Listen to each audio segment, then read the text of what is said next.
The galaxy had forgotten humanity. 10,000 years was a long time.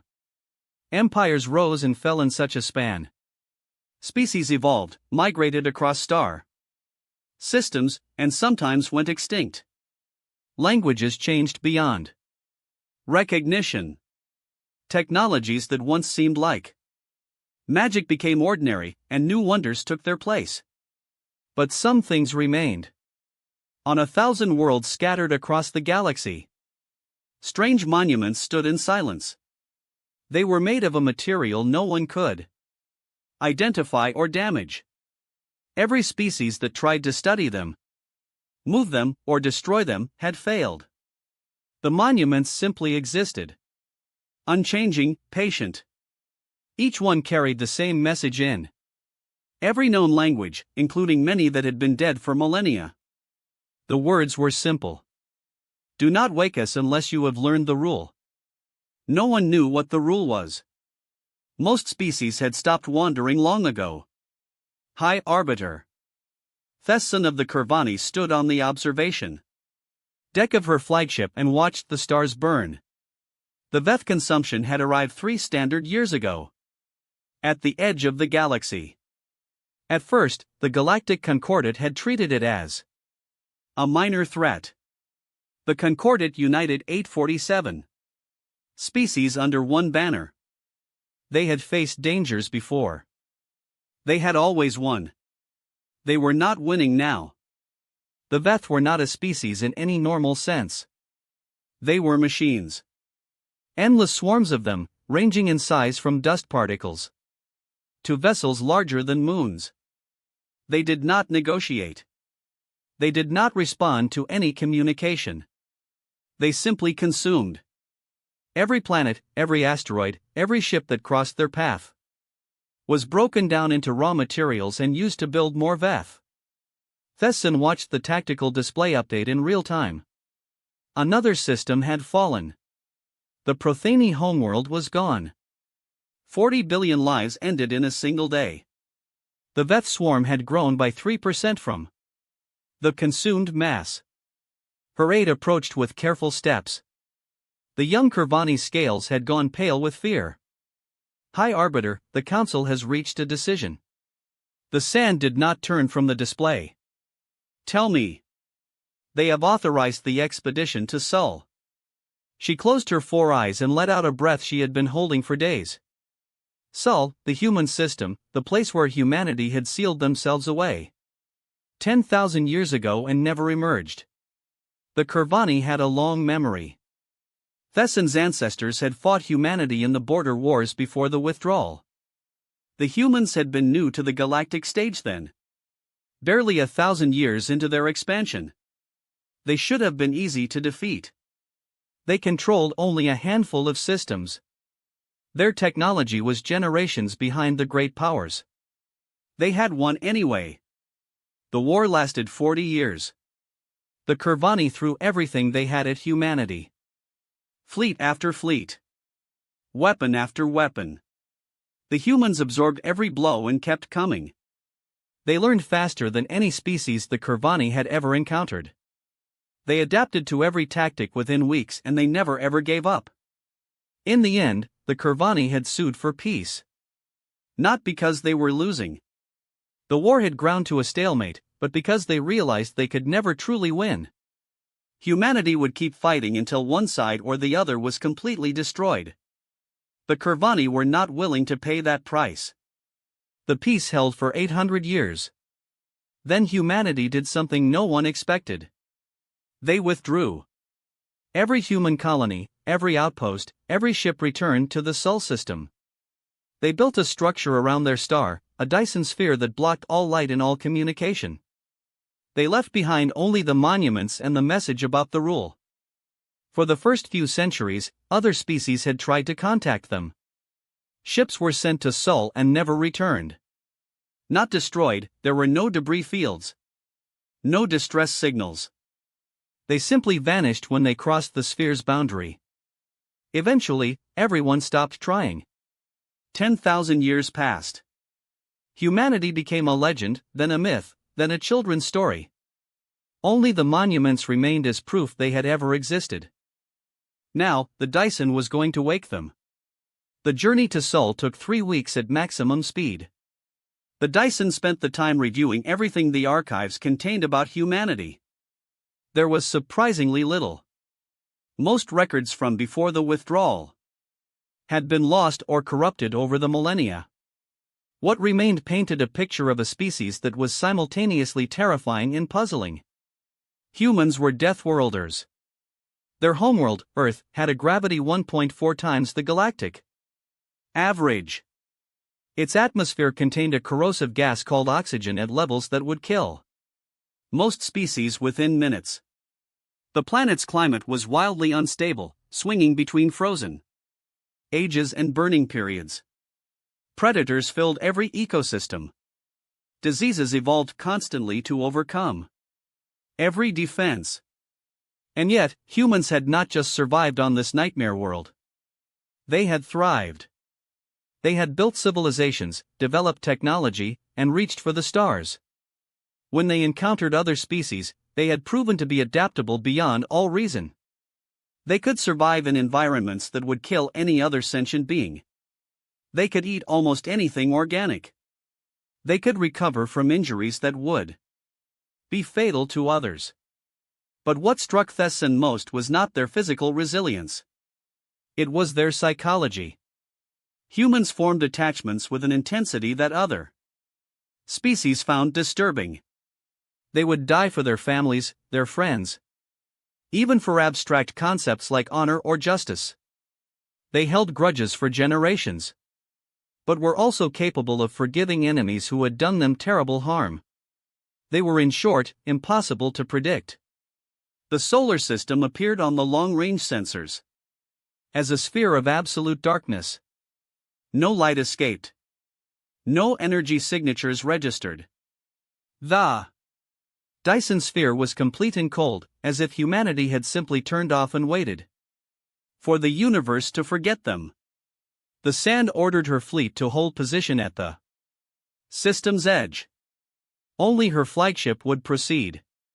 If this was a trap, she would not sacrifice more lives than necessary. As her ship approached the sphere, she saw it clearly for the first time. The structure was enormous beyond comprehension. It enclosed an entire star, capturing every photon of energy the sun produced. The surface was smooth and featureless, except for small structures at regular intervals. That might have been docking ports or weapon emplacements or something else entirely. And there, floating in the void before the sphere, was a single beacon. It was tiny compared to the megastructure behind it, barely larger than a shuttle. But it was clearly artificial, clearly intentional, and clearly waiting. The sun ordered her ship to approach the beacon. When they were within communication range, she activated the ancient frequency that the archive said humanity had once used. She spoke in the human language called English, one of the few she had spent weeks learning. Her pronunciation was imperfect, but she hoped it would be understood.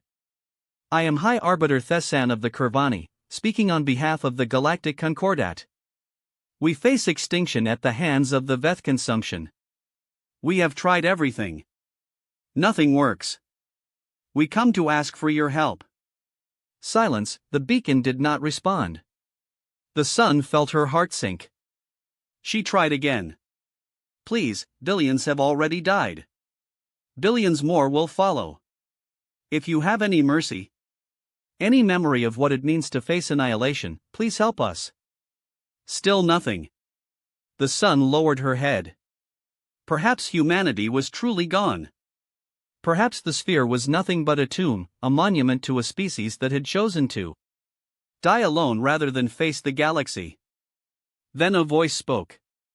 It came from the beacon, transmitted directly to her ship's communication system. The voice was calm and measured. Neither warm nor cold. It spoke English with perfect clarity. High Arbiter Thessan, we have heard your plea. We have watched the Veth advance. We know what you face. Thessan's scales flushed with hope. Then you will help us? You came to ask for help. That is the first step. But you also asked a question when you activated the beacon. You asked what the rule is. Yes, the monuments speak of a rule. But no one knows what it means. The voice paused. When it spoke again, there was something almost like sadness in its tone. You do not yet know the rule. That is why we withdrew. That is why we waited. But you will learn. The learning will not be easy. And it will not be quick. But if you are willing, we will teach you. We are willing to learn. Anything if it will save our people. Good. Then understand this. We are not coming to destroy the Veth. We are not coming to save you through force. If that is what you expect, you will be disappointed. Thessan felt confusion cut through her hope. Then what are you offering? The chance to understand. The chance to become something more than you are. The chance to learn the rule that we learned long ago. The rule that made us withdraw from a galaxy that was not ready for it. Before Thessan could respond, the sphere behind the beacon began to change. Light appeared on its surface, spreading outward from a single point like ripples in water. The cold dead structure was coming alive. We are waking now, the voice said. After 10,000 years, we are waking. And when we emerge, you will see what we have become. We hope you will understand. We hope you will learn. The light spread across the sphere until the entire structure glowed with soft, warm illumination. And from somewhere deep within, engines that had been silent for 100 centuries began to hum. Humanity was returning to the galaxy. Thessan stood frozen on her observation deck, watching the impossible happen before her eyes. She had come seeking weapons, seeking salvation through superior firepower. Instead, she had found something she did not understand. But she knew one thing with absolute certainty. Whatever humanity had become during their long isolation, whatever the rule meant, the galaxy was about to change forever. She only hoped that change would come in time to save her people. The delegation entered the sphere through a passage that opened like a flower blooming in slow motion. Thessan watched the massive doors spread apart, revealing a tunnel of soft light that stretched into the unknown. Her security officers wanted to accompany her. She refused. If humanity meant them harm, no number of guards would make a difference. She brought only 3 advisors, a scientist, a diplomat, and a historian. Together they walked into the light. What they expected was a war machine. For 10,000 years, the galaxy had assumed that humanity withdrew to prepare for something. Some said they were building weapons that could destroy stars. Others believed they were creating armies of unstoppable soldiers. The most fearful whispered that humanity was evolving itself into something beyond flesh and blood, something that would return to conquer everything. None of them were right. The tunnel opened into a garden. Thessan stopped walking. Her translator struggled to find words for what her eyes were seeing. The space before her was vast beyond measurement. They stood on a hill covered in soft grass, looking out over a landscape that seemed to have no end. Rivers flowed through valleys. Forests stretched to distant mountains. Birds flew overhead, their calls echoing in the warm air. And there was light. Not the harsh light of artificial sources, but the warm, golden light of a star.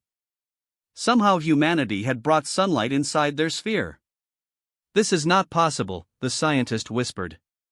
The engineering alone would require resources beyond anything we can measure. The historian shook her head slowly.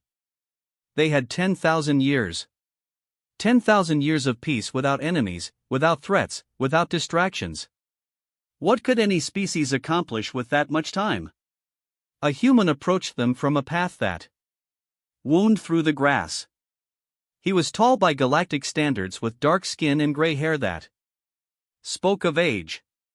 He walked with the easy confidence of someone who had never learned to fear. "Welcome to Seoul," he said in perfect Carvani. "I am Commander Elias Vance. I have been assigned to guide you during your time here." Thesson found her voice. "You speak our language.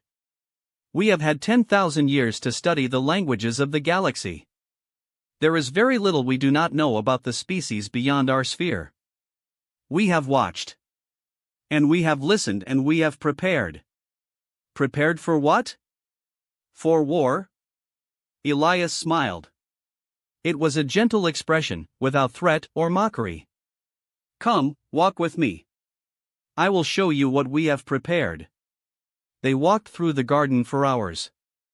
Thesson's legs grew tired, but she did not complain. Every step revealed new wonders. They passed through forests where trees grew taller than buildings. They crossed bridges over rivers filled with fish that glowed with soft colors.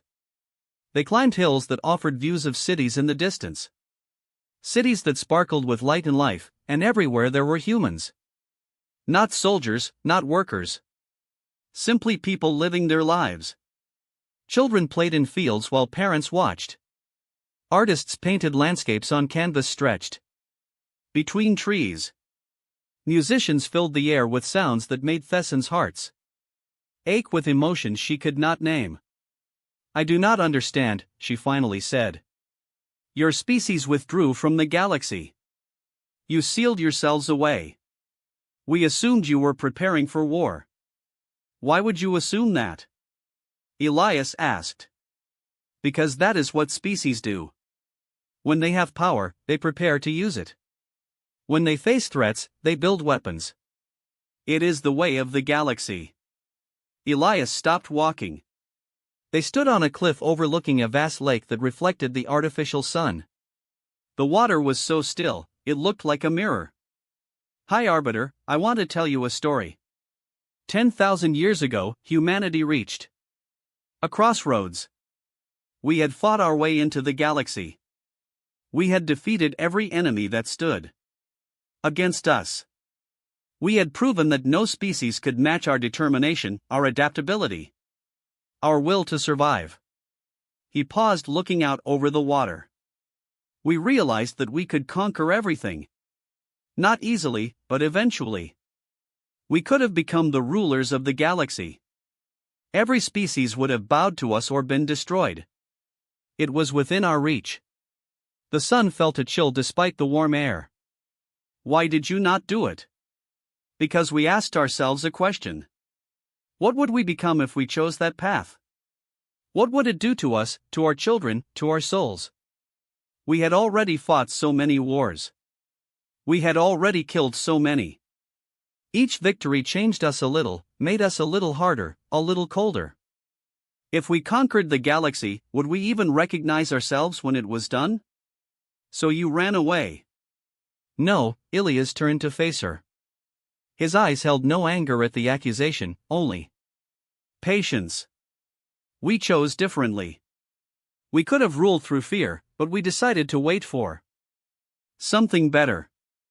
We withdrew so that the galaxy could grow without our shadow hanging over it.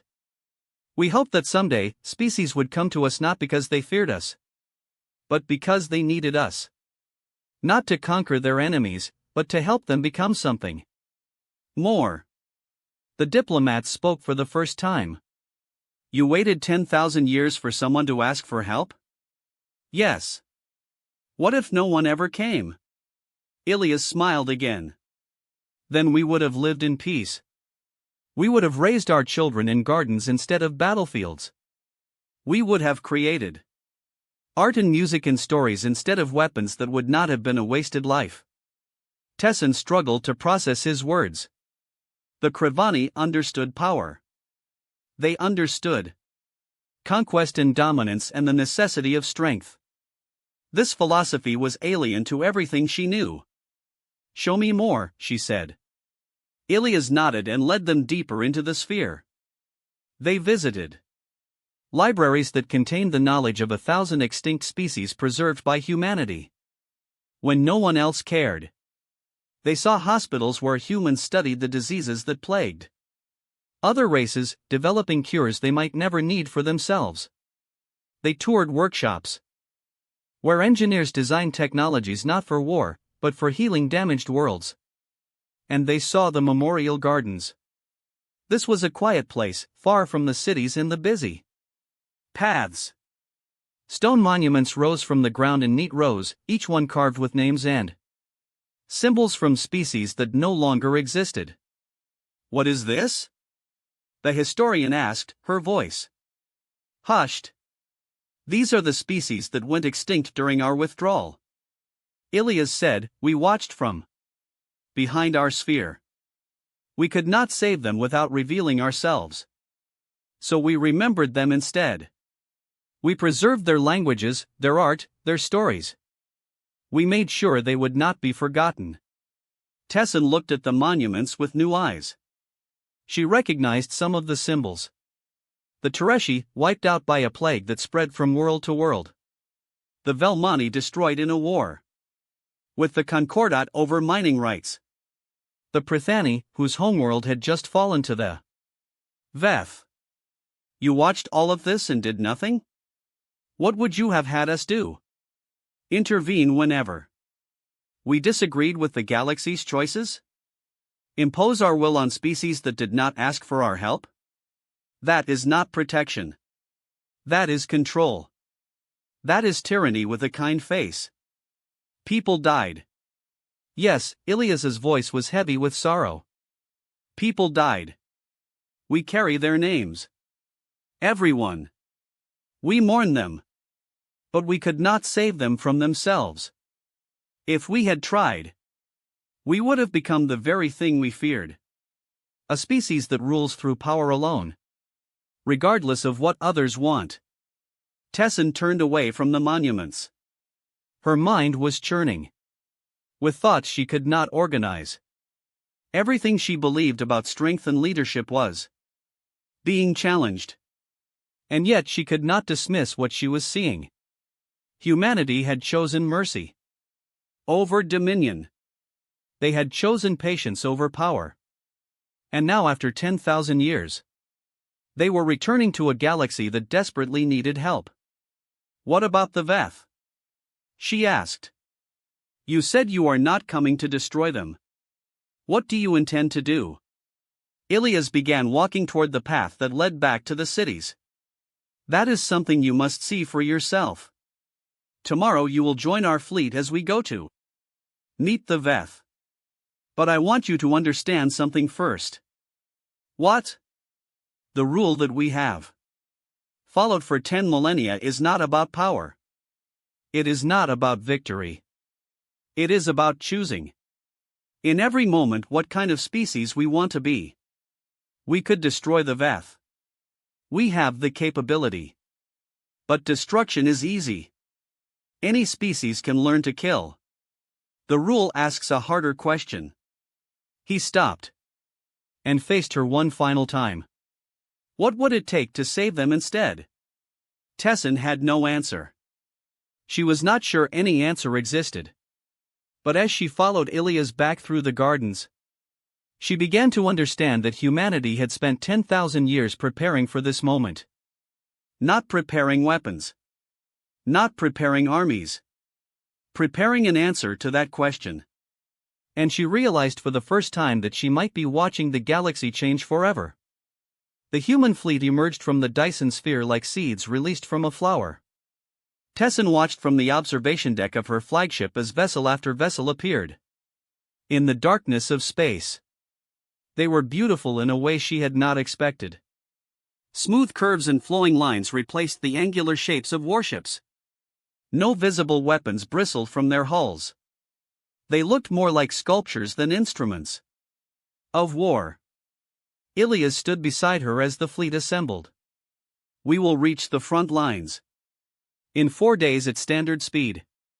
Your concordant ships can accompany us if they wish." "My people want to know what weapons you carry," Tessin said. "Our military commanders have been asking since we arrived. We carry what we need." "That is not an answer. It is the only answer I can give. Right now." You will understand soon. The journey to the front was quiet. Tessin spent her time reviewing reports from the war zone. The situation had grown worse in the week since she left for Seoul. 14 more systems had fallen to the VEF. The Concordant had lost 30% of its combined fleet trying to slow the advance. Nothing worked. Energy weapons splashed harmlessly against VEF armor. Missiles were intercepted by swarms of smaller machines.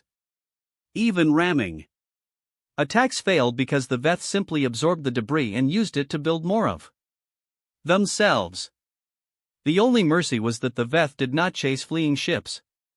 Once a system was consumed, they moved on to the next. Survivors could escape if they ran fast enough. But there was nowhere left to run. The VEF had consumed a quarter of the galaxy. At their current rate, they would reach the core worlds within a decade. On the fourth day, the combined fleet dropped out of faster-than-light travel at the edge of the VEF consumption zone. The sun looked at the tactical display and felt her blood turn cold. The space before them was filled with machines. Billions of them. Trillions. They moved in patterns that looked almost organic. Like a single vast organism breathing in the void.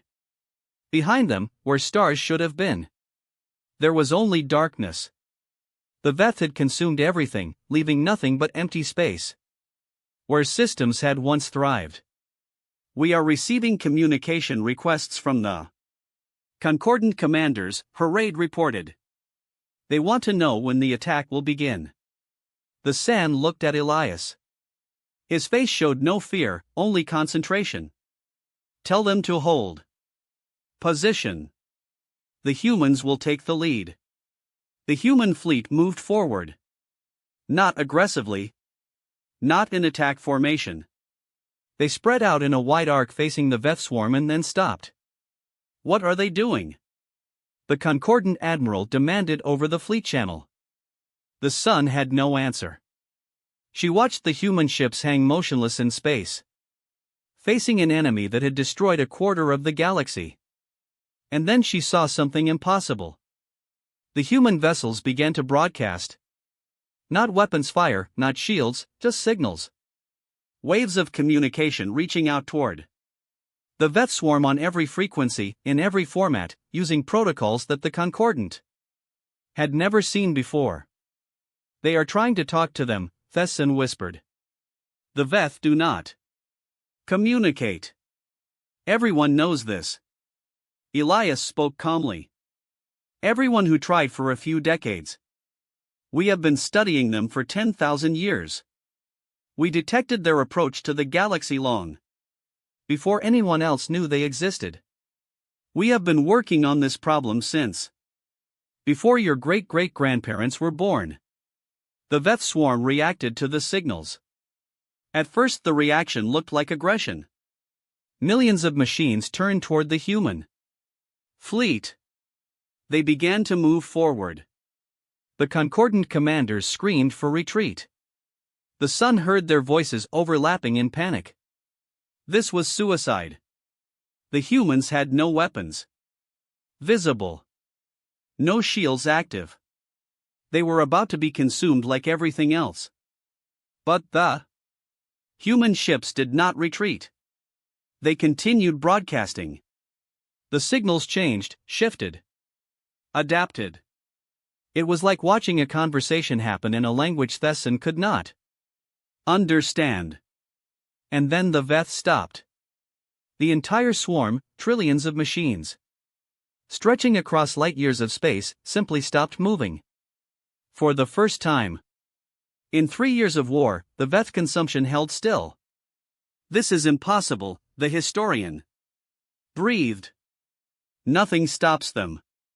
Nothing. Elias' voice was tight with concentration. We are establishing communication. It is delicate. Please do not interfere. For 3 days the fleets hung in space while invisible conversations happened in the void. The sun slept in shifts, afraid to leave the observation deck for long. The Concordant. Commanders grew impatient, then angry, then terrified. Some threatened to launch their own attack. Thesson ordered them to hold, putting her own authority on the line. On the third day, Elias asked her to join him on a human vessel. She went alone, against the advice of everyone around her. The ship's interior was as elegant as its exterior. Elias led her to a room filled with screens and displays showing data she could not interpret. Other humans worked at stations around the room, their faces showing exhaustion and hope in equal measure. "We have made contact," Elias said. "The Veth have responded." "What did they say?" "They asked who we are. And then they asked a question they have not asked in millions of years. They asked who they are." Thesson did not understand. "The Veth are machines. They consume. That is all they do." "No." Elias brought up an image on the main screen. It showed a Veth unit, one of the larger ones. But now Thesson could see details she had never noticed before. The machine was not purely mechanical. There were organic components woven through its structure, preserved in some kind of stasis field. The Veth were once a species called the Vethari, Elias explained. Millions of years ago they faced a dying universe. Their star was failing. Their world was freezing. They had no way to escape. So they did something desperate. They uploaded themselves into machine bodies that could survive without food, without warmth, without air. They became immortal. They became lost. Over millions of years, the machines that carried their minds began to degrade. The parts that held their memories, their personalities, their sense of who they were slowly failed. The base programming survived. Consume resources. Build more units. Survive. But everything else faded away. The Vethari forgot they had ever been alive. Thesson stared at the image on the screen. She had spent 3 years hating the Veth. She had watched them destroy world after world. She had assumed they were monsters beyond understanding. She had never imagined they were victims. "You knew this before you withdrew," she said. 10,000 years ago. You knew what the Veth really were." "Yes. We detected them at the edge of the universe. We had the technology to destroy them even then. It would have been easy. A targeted strike at their central processing clusters. Without those, the rest of the swarm would have shut down. Why did you not do it?" Elias turned to face her. His eyes held 10,000 years of patience. "Because destruction is easy. Any species with enough power can destroy. But we asked ourselves a different question. What if we could save them? What if we could give back what they lost?" "You spent 10,000 years developing a cure." "Yes, we studied Vethari technology. We reverse engineered their upload process. We found fragments of their original memories buried deep in their oldest units. And we built something we hoped would work. A way to restore what was lost. A way to wake them up." A human technician called out from across the room. "Commander, the integration is ready. We can begin the restoration process whenever you give the order." Elias looked at Thesson. "This is the moment we have been waiting for." 10,000 years of preparation for a single chance to do something impossible. We could fail. The process might not work. The Vethari might choose to keep consuming, even after they remember who they were. We cannot know until we try. And if you fail, if they keep attacking, then we will have tried. And that will be enough. We will not destroy them. Unless there is no other choice. The rule demands that we try every alternative first. Thessun thought about everything she had seen. The gardens inside the sphere. The libraries filled with knowledge from extinct species. The humans who had waited 10 millennia for a chance to save, rather than destroy. She finally understood. This was the rule. Not a law or a commandment. A choice. The hardest choice any species could make. To have absolute power and use it for mercy instead of dominion. To face an enemy and ask if there was another way. Do it, she said. Begin the restoration. Elias nodded to his crew. The human ships began transmitting again. But now the signals carried something different. Not communication. Not data. Something that reached into the deepest parts of the Veth machines. And touched what remained of the Vethari souls inside. And across the galaxy, the consumption stopped. Machines that had been mindless for millions of years began to remember. They remembered names and faces and feelings. They remembered what it was like to be alive. They remembered that they had once been people. And for the first time in eons, the Vethari began to weep. The transformation was not instant. It spread like ripples in water, starting from the point of contact and moving outward through the vast network of Veth machines. Individual units began to slow, to stop, to turn inward as memories flooded back into minds that had been empty for longer than most species had existed. The sun watched from the human ship as the swarm fell. Silent. Where there had been relentless motion, there was now stillness. Where there had been the mindless hum of consumption, there was now something that sounded almost like mourning. The first Vethari communication came 6 hours after the restoration began. It was broadcast on every frequency in every language, to every ship in both fleets. The voice that spoke was mechanical, but the emotion behind it was painfully real. We remember now. We remember who we were. We remember what we have done. The transmission paused. When it continued, the voice was shaking with something that might have been grief. We were the Vethari. We loved music and art.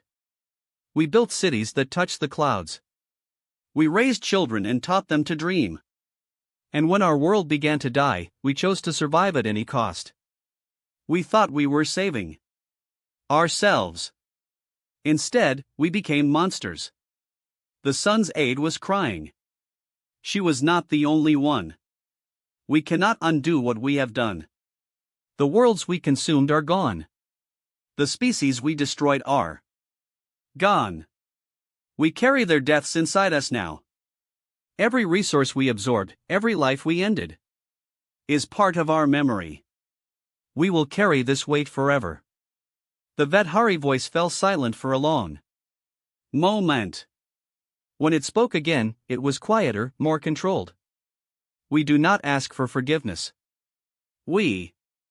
No, we do not deserve it. We only ask for the chance to make what amends we can. We will not consume again. We will help rebuild what we destroyed, and we will remember every soul we took for as long as we exist. The transmission ended. Across the galaxy, the Veth swarm remained motionless, waiting. In the days that followed, the reality of what had happened began to sink in. The Concord 8 had expected a war. Instead, they had witnessed something unprecedented. An enemy that had seemed unstoppable had simply stopped. Not because of superior weapons or brilliant tactics, because someone had found a way to heal them. But not everyone was celebrating. The emergency session of the Concord 8 Council was held on the diplomatic station above the Curvany homeworld. Representatives from all 847 member species gathered in the Great Hall, their voices rising in anger and confusion. They could have ended this years ago, the Prithani ambassador shouted. His homeworld had been among the last to fall before the restoration. His people had lost billions. Humanity knew what the Veth were. They had the cure. They watched us die and did nothing. Thessan stood at the center of the hall, facing the accusations. Beside her, a human philosopher named Yuki Tanaka waited calmly for her turn to speak. The Kurvani bring a representative of humanity to explain their actions. Thessan announced, "I urge you to listen before passing judgment." Yuki stepped forward. She was an older woman with white hair and kind eyes that had seen too much sorrow. When she spoke, her voice carried clearly through the hall. "You are angry. You have every right to be. Billions died while we waited. Species went extinct while we watched. I will not pretend that your pain is not real or that your accusations are unfair." The hall quieted slightly. They had expected defensiveness, not acknowledgement. But I ask you to consider what you are truly angry about. You are angry that we did not intervene. You are angry that we did not use our power to stop the suffering. And that anger comes from a belief that those with power have the right and the duty to impose their will on others. She paused, looking around the hall.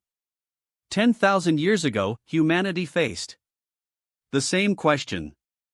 We had the power to rule the galaxy.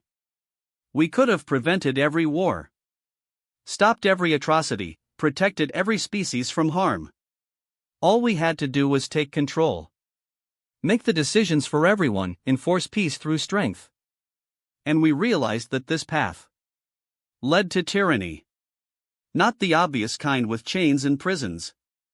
The subtle kind where no one can make their own choices because someone else has already decided what is best for them. Where no one can grow because they are never allowed to struggle. Where no one can learn because they are never allowed to make mistakes. The Prathani ambassador spoke again, his voice bitter. My people are dead. 40 billion of them. Is that a mistake we needed to make? Is that a lesson we needed to learn? Yuki's face showed genuine grief. I do not have an answer. That will satisfy you. I can only tell you what we believe. Every species must choose its own path. If we had intervened every time someone was in danger, we would have become rulers, not helpers. We would have created a galaxy of children who never learned to stand on their own. That is easy to say when your people are safe behind a Dyson sphere. Yes, it is. We struggled with this for centuries. We debated endlessly whether we had the right to stay silent while others suffered. We questioned ourselves every day. And in the end, we held to one principle. We would not act until someone asked. We asked for weapons. We asked for military support. You asked for the power to destroy. That is not the same as asking for help. Yuki's voice softened. When High Arbiter Thessan came to our sphere, she asked us what the rule was. She asked us to teach her. That was the first time in 10,000 years that anyone approached us, seeking understanding rather than power. Thessan felt all eyes turn to her. She had not known that her words would carry such weight. The rule is simple, Yuki continued. Those with the greatest power bear the greatest obligation to restrain it. The stronger you are, the more careful you must be. The more you can do, the more you must choose not to do. Because power used without restraint destroys everything it touches, including the one who wields it. The hall was silent now. The anger had not disappeared. But it had mixed with something else. Confusion, perhaps. Or the beginning of understanding. We could have destroyed the Veth. We had the capability for 10,000 years. Instead, we chose to save them. Not because they deserved it. Not because they were innocent. Because we believe that healing is always better than destruction. Because we wanted to be the kind of species that tries everything else before choosing violence. A delegate from a minor species raised a tentacle.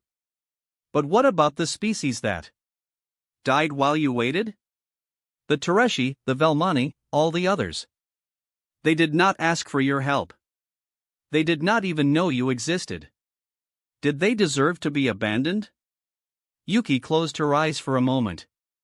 When she opened them, they glistened with tears. No, they did not deserve it. And we carry their names with us. Everyone. We have monuments to their memory and our sphere. We preserve their languages, their art, their stories. They are not forgotten. But you could have saved them. Perhaps. Perhaps if we had intervened, some would have survived. But if we had become the kind of species that intervenes whenever we see suffering, we would eventually become the cause of suffering ourselves. Power that is used without consent becomes oppression, no matter how good the intentions. The debate continued for hours. Some species left the hall in anger. Others sat in contemplative silence. And some began to ask questions. Genuine questions, seeking to understand rather than accuse. When the session finally ended, nothing had been resolved. The galaxy was divided. Some embraced the rule and saw in it a path to something better. Others rejected it as a convenient excuse for inaction. And a few began to look at their own histories, their own uses of power, and wondered if they had been doing it wrong all along. Thesson found Yuki on the observation deck after the council dispersed. The human woman stood looking out at the stars, her reflection ghostly in the transparent wall. They will never all agree with you, Thesson said. I know. We did not expect them to. Understanding takes time. Sometimes generations. Do you believe it? The rule? After everything your species has seen, do you truly believe that restraint is better than action? Yuki turned to face her. I believe that we must try. I believe that the galaxy will never become what it could be if every species solves its problems through force. And I believe that humanity has a responsibility to show another way, even if no one follows. She looked back at the stars. We waited 10,000 years for this moment. Not because we were certain we were right. Because we hoped that someday the galaxy would be ready to listen. Perhaps we were wrong. Perhaps we waited too long, or not long enough. But we made our choice, and now we must live with the consequences. Thesson stood beside her in silence. She thought about her own people. The Kurvani, and their long history of conquest. She thought about the Concorda and all the wars it had fought. She thought about the Vadhari, who had destroyed a quarter of the galaxy. Because they forgot how to be alive. And she wondered if it was too late for the galaxy to learn the rule. Or if it was finally the right time. 1 year passed. The galaxy was not the same place it had been before humanity's return. Some things had improved. The Veth consumption had ended completely. The Vadhari, restored to awareness, had begun the impossible task of trying to atone for what they had done. They used their vast capabilities not to consume, but to rebuild. Shattered worlds were being restored. Resources that had been absorbed were being returned in new forms. It would take centuries to undo the damage. But the process had begun. Other things had grown more complicated. The Galactic Concorda, which had held 847 species together for generations, was fracturing. Some members embraced the philosophy humanity had shared. They formed new alliances based on cooperation and restraint, rather than strength and dominance. Others rejected the rule completely. They saw humanity's withdrawal as abandonment and their return as too late to matter. Wars had not stopped. In some places, they had increased. As old powers collapsed and new ones rose to fill the vacuum. The galaxy was learning that the rule was not a magic solution. It was a choice, and choices could always be refused. Thessan returned to the Dyson sphere on the anniversary of her first visit. She came alone this time, without advisors or guards. She had been changed by everything she had seen. She was no longer the High Arbiter. That title had passed to another when she resigned her position to become something new. She was not sure what that something was yet. The sphere looked different now. It was still enormous beyond comprehension, but it no longer felt dead or threatening. Visitors came and went through dozens of passages. Species that had never spoken to each other before shared knowledge in the great libraries. The gardens that had once belonged only to humanity were now open to anyone who wanted to walk among the flowers. She found Elias Vance in the Memorial Gardens, tending to the monuments as he had done when she first saw this place. More stones had been added in the past year. The Vithari had provided the names of every species they had consumed, and humanity was carving each one into the record. High Arbiter, Elias said, looking up from his work. Or should I say, former High Arbiter. Just this, and now, I gave up the title. Why? She walked among the monuments, reading names and languages she could not pronounce. Because I could not lead my people the way they wanted to be led. They wanted me to use my authority to force changes. To impose the rule on them, whether they accepted it or not, I refused. Elias set down his tools and stood to face her. That must have been difficult. It was. And it may have been wrong. Many of my people are angry. Some are calling for war against species that have rejected the new alliances. If I had stayed, if I had used my power to prevent it, you would have become exactly what you were trying to oppose. The sun nodded slowly. That is what I told myself.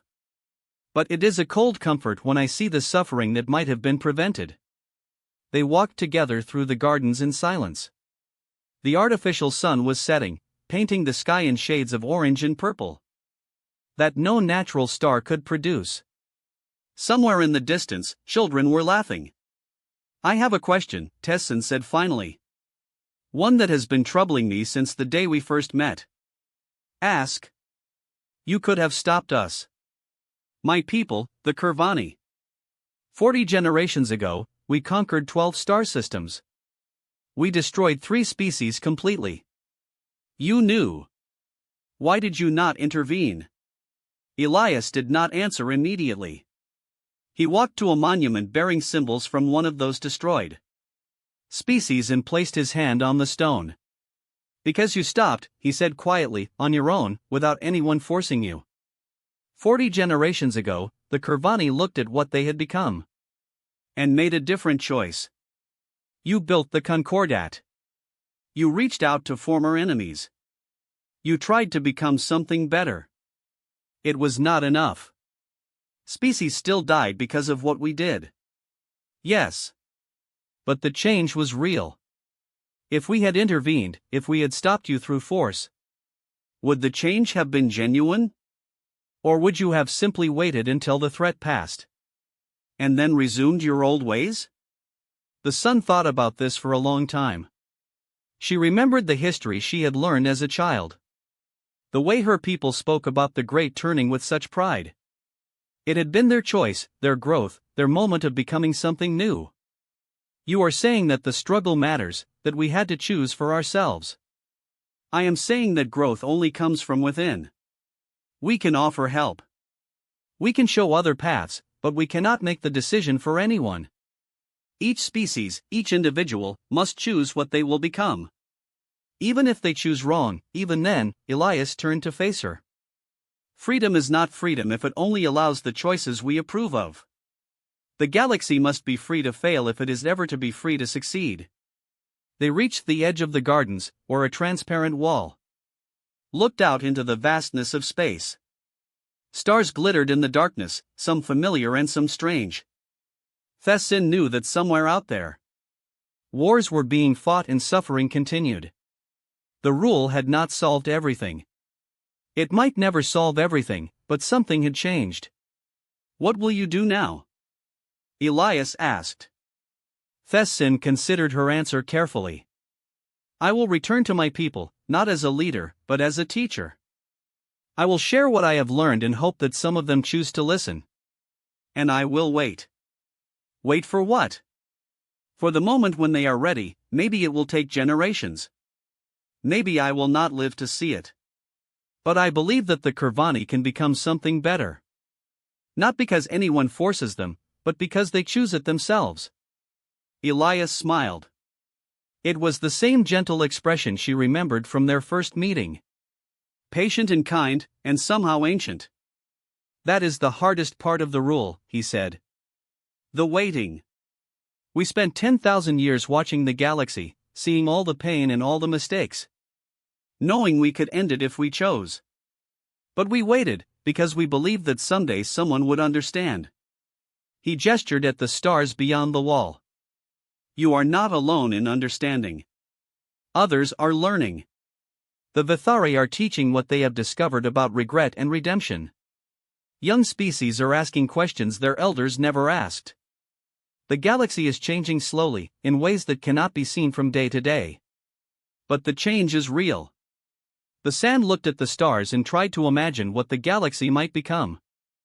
In another 10,000 years. She could not picture it. The future was too vast.